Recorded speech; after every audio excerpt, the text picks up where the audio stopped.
अम्मी, आप मेरे लिए बोझ बन गई हैं, कहीं और चली जाइए।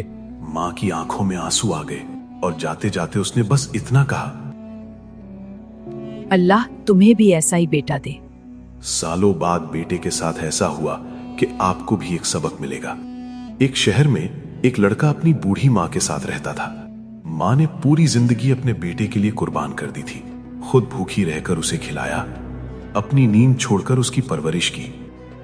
लेकिन जब बेटा बड़ा हुआ और कमाने लगा तो उसे अपनी माँ बोझ लगने लगी। वो अक्सर गुस्से में कहता, अम्मी, आपको हर वक्त मेरी ही जरूरत क्यों होती है?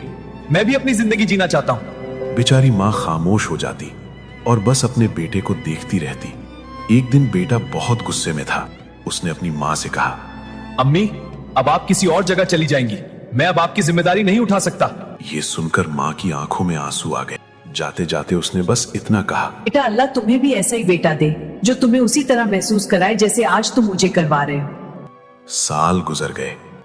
अब वही बेटा बूढ़ा हो चुका था। एक दिन उसका अपना बेटा उससे कह रहा था, अब्बू, आप हर वक्त बीमार रहते हैं, आप मेरे लिए बोझ बन गए हैं। ये सुनते ही वो आदमी सन्न रह गया।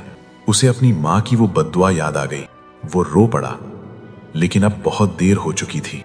मॉरल, माँ बाप को बुढ़ापे में आपकी जरूरत होती है। माँ बाप का दिल कभी मत दुखाओ, क्योंकि उनकी दुआ भी असर करती है और उनकी आह भी।